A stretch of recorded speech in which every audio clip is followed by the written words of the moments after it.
बिस्मिल्लाहिर्रहमानिर्रहीम।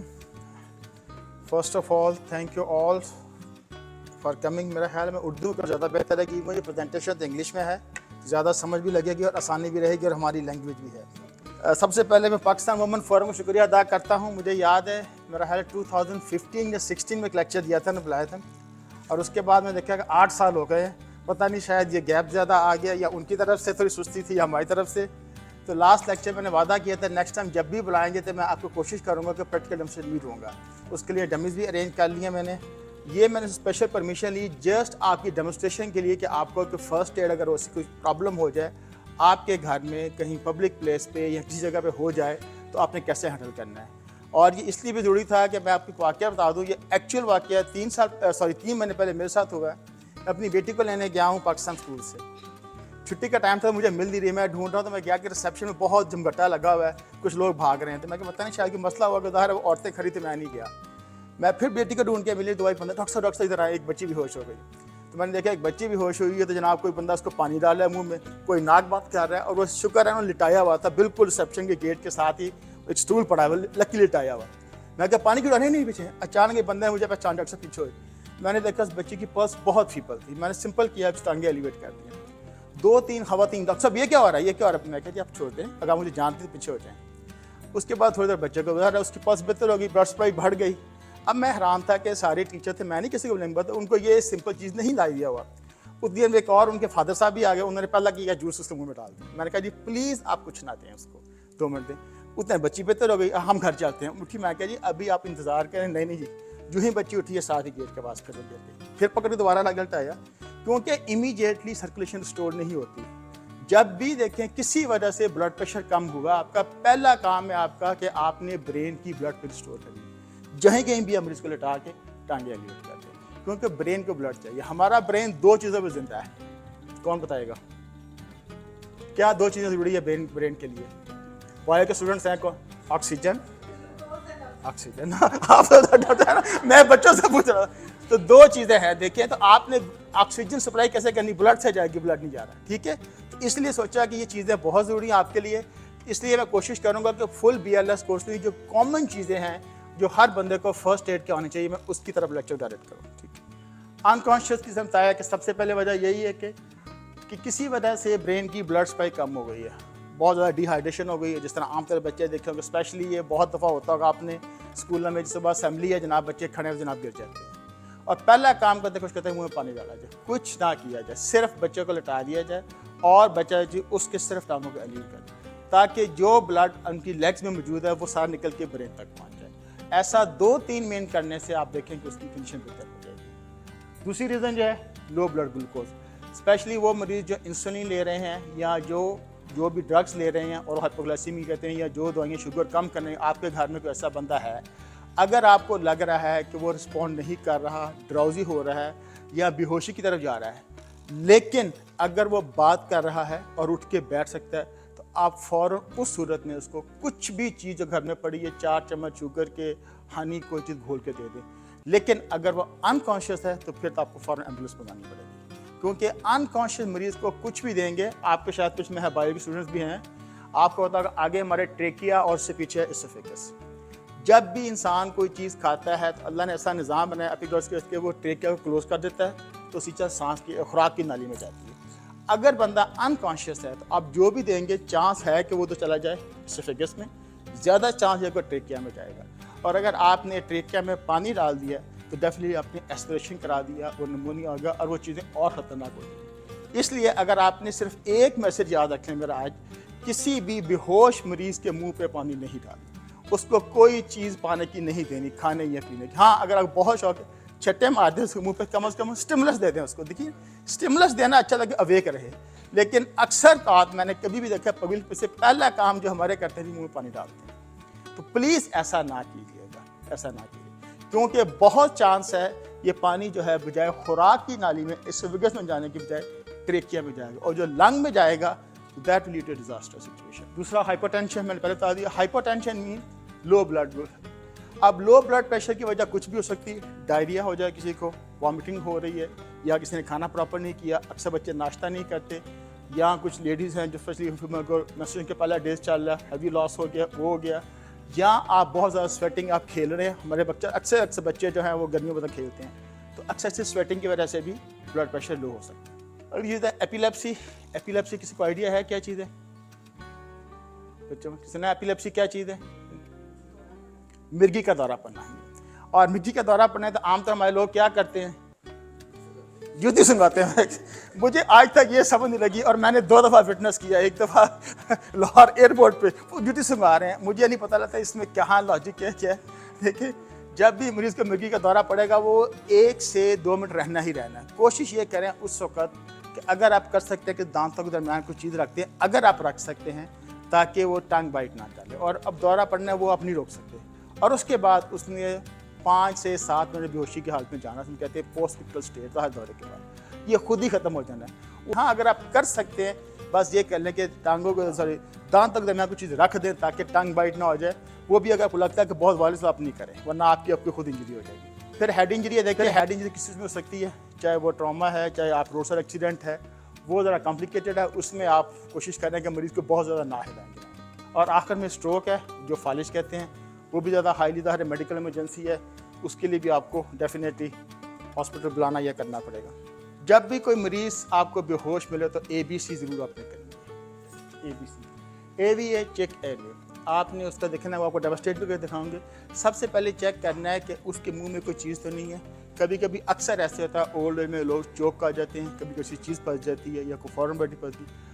अगर आप खोल सकते हैं उसका मुंह, वो टेक्निक सिखाएंगे आपको, हेड लिफ्ट चिन टेस्ट कैसे करना है प्रेस करके। तो अगर आपको ऑब्वियस नज़र आ रहा है तो स्वैप करके आप निकाल सकते हैं, वो भी आपका टेक्निक थोड़ी सी बता देंगे। दूसरा आपने देखना है कि क्या वो सांस ले रहा है कि नहीं ले रहा। सांस लेने के लिए आपने चेक करना है कि देखें 2-3 चीज़ें हैं, वो जब मैं डेमोस्ट्रेट करूँगा, क्या चेस्ट राइज कर रही है कि नहीं कर रही।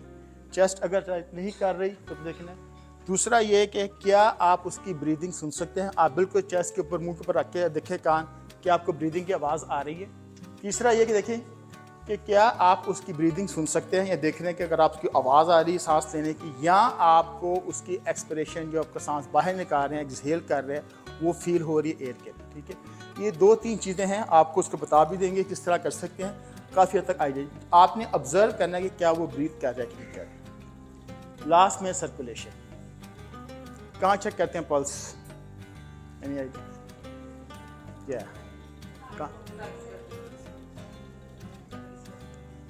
एक हाँ रिस्ट देखें, मोस्ट कॉमनली हम सारे ठीक है, ऑल राइट, हम चेक करते हैं पल्स रेडियल, लेकिन अनकॉन्शियस पेशेंट में हम रेडियल, क्योंकि इसका मतलब ब्लड प्रेशर लो है, 80+ हो तो तब आपको मिलेगी। हम चेक करते हैं, ठीक है, हमने बताया ये कौन सी पल्स है, कैरोटिड। ठीक है, उसकी एग्जैक्ट लैंग में बताएंगे जब CPR सिखाएंगे कहाँ आपने चेक करनी है, आपने फिर करनी है, क्योंकि यूजुअली ये बहुत फीबल हो जाती है, लेकिन ये अप टू 80 भी फील हो जाए तो आप चेक करते हैं कैरोटिड पल्स।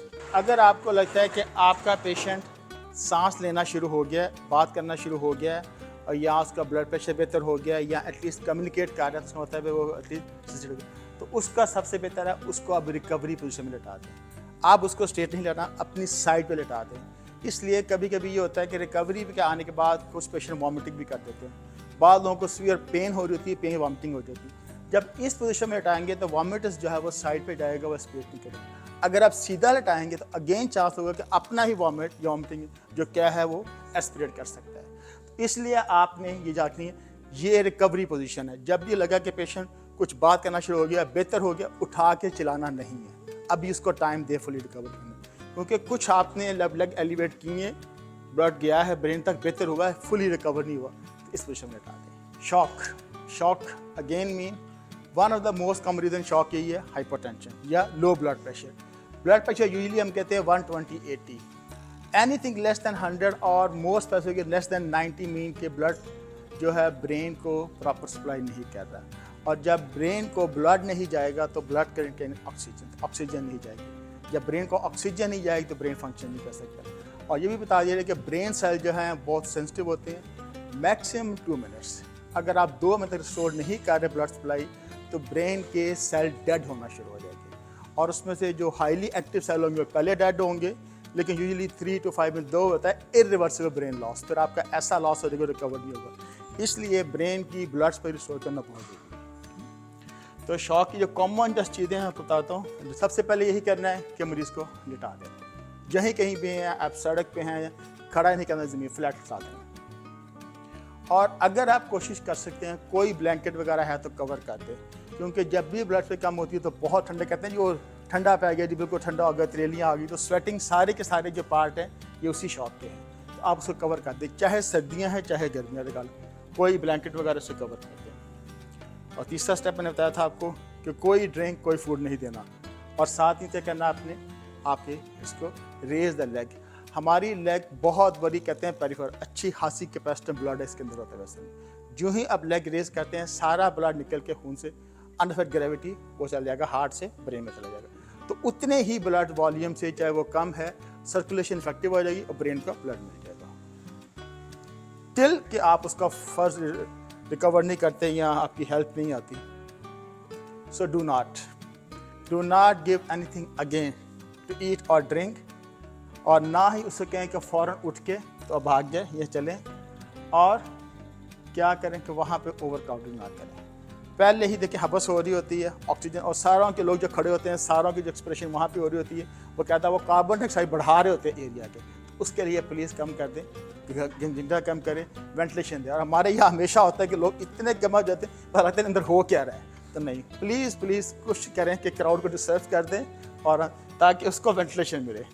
आप जितने भी लोग सारे के अगर घर में पेरेंट्स, बड़े भाई या वालिदैन वगैरह जो जिनको भी हाइपरटेंशन है, ब्लड प्रेशर हाई की बीमारी है या शुगर के मर्ज़ है या कोलेस्ट्रॉल है, आप सारे अपने घर में डिस्प्रिन की टैबलेट्स यूज़ रखें।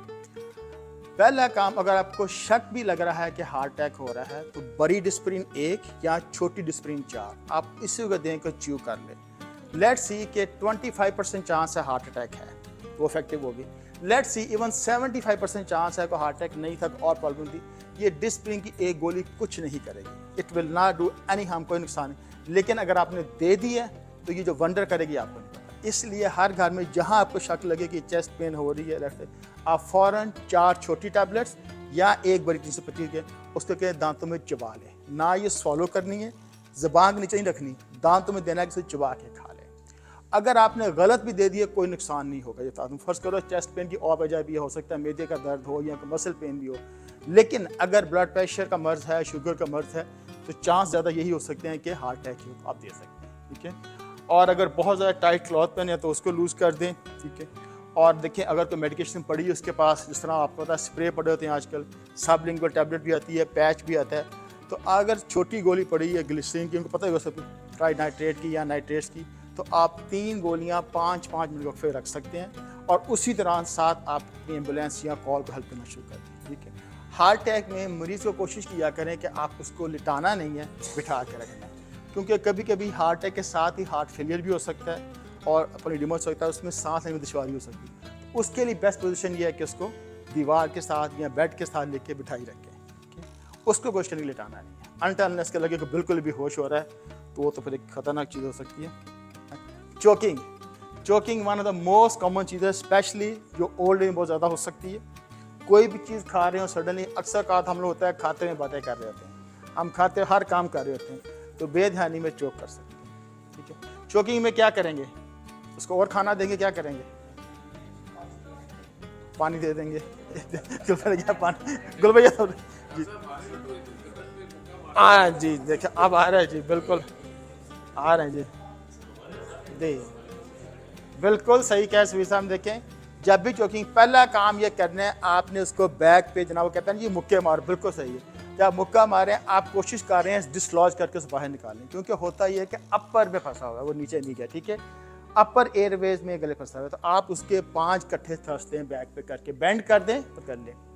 आप सबसे पहले कोशिश करें कि उसको बोलें, उसे कहें कफ करें, यस किसने किए जो भी किए, उससे ट्राई, उसको ज़ोर से कफ करें। जब कफ करते हैं आप खुद अपना प्रेशर लगा रहे हैं डायफ्राम का और करके उसको एक्सपेल आउट कर रहे हैं, क्योंकि वंस ने आपने उसको एक्सपेल आउट कर दिया एवरीथिंग इज क्लियर। अगर वो नहीं कर रहे, ज़्यादा रहेगा तो चीज़ें बढ़ सकती हैं, तो आप तो पहले ये करें। अगर वो नहीं कर पा रहा तो फिर ये देखें यही पोजीशन है, आप जिस तरह से होल्ड किया हुआ है, यूजुअली रिब बोन के जस्ट नीचे lower part of rib cage आप दिल ग्रास्प करके आपने पुश करना है और ज़ोर से पुश करना है, सो दैट आप प्रेशर क्रिएट कर रहे हैं ताकि अंदर प्रेशर हो और चीज़ बाहर निकल जाए।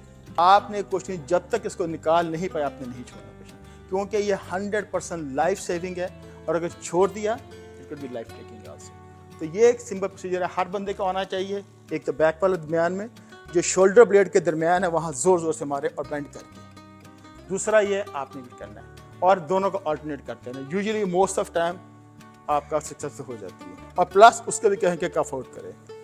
दूसरी और चीज़ जो घरों में होती है बर्न्स। आपको पता है कुवैत में सारे अक्सर आपने सुना होगा घरों में बर्न भी होते हैं और अक्सर कैजुअल्टीज़ भी होती हैं।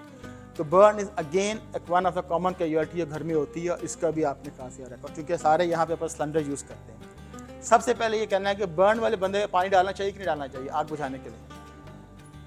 कोई बंदा के डालना चाहिए, कोई फेवर नहीं, ब्लैंकेट देना चाहिए। सबसे पहले हम ये करते हैं जनाब नहीं पानी, आपको पता है, और अक्सर कहते हैं वो भाग रहा होता है नहीं, किसी एक्टिव बर्न पेशेंट में पानी ना डालें। हाँ, जब वो बर्न ख़त्म हो चुका है या बर्न है फिर आप पानी डाल दें, जब आग लगी हो तो पानी नहीं डालना।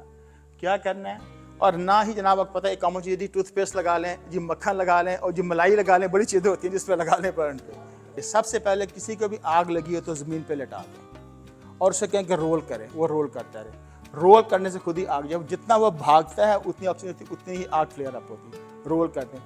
आपके पास कोई ब्लैंकेट पड़ा हुआ है, रज़ाइयाँ तो कोई यूज़, क्योंकि रज़ाई खतरनाक, उसमें काफ़ी ज़्यादा वो होती है वूल, तो कोई ब्लैंकेट पर उसकी ब्लैंकेट डाल दें ताकि ऑक्सीजन की सप्लाई कट ऑफ कर दें।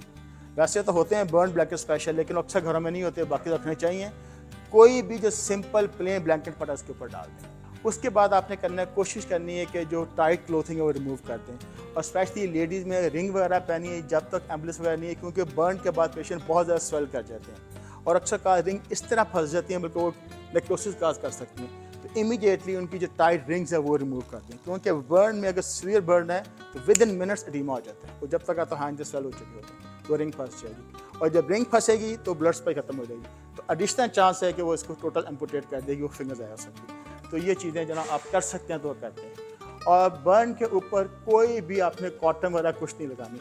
कुछ अगर लग रहा है कि बहुत बुरा है, आपको लग रहा है, तो आप सिंपल घर में क्लिंग फिल्म वो लगा सकते हैं, या आपके पास क्लीन पड़े हैं शॉपर बैग पड़े हैं सिंपल, वो लपेट दें आप। कॉटन न लपेटें, कॉटन जो है वो सारी स्टिक कर जाएगी ऊपर। तो सिंपल क्लिंग फिलिंग और शॉपिंग बैग। ब्रोकन बोन्स ये भी घर में देखा होगा, कॉमन हो जाता है, सीढ़ियों से गिर जाते हैं, बेड से गिर जाते हैं। तो अगेन उसके लिए देखें, ये मैंने कोशिश की है कि वही चीज़ें जो हमारे घरों में कॉमनली होती हैं उसी तक अपने आप को रखूँ, ठीक है। अगर ऐसा लगा, पहला अच्छा देखना है कि कहाँ पे चोट लगी है, उससे पूछने की कोशिश करें किस जगह पे दर्द हो रही है। जिस जगह पे दर्द हो रही है उस एरिया को आप कोशिश करें कि हरकत ना करें, इमोबिलाइज कर दें। जितना हरकत करेंगे उस एरिया का चांसेस ये है कि वो चोट भर जाएगी और इंजरी जो है साथ वाली सराउंडिंग नर्व को या आर्टरी को डैमेज कर सकती है।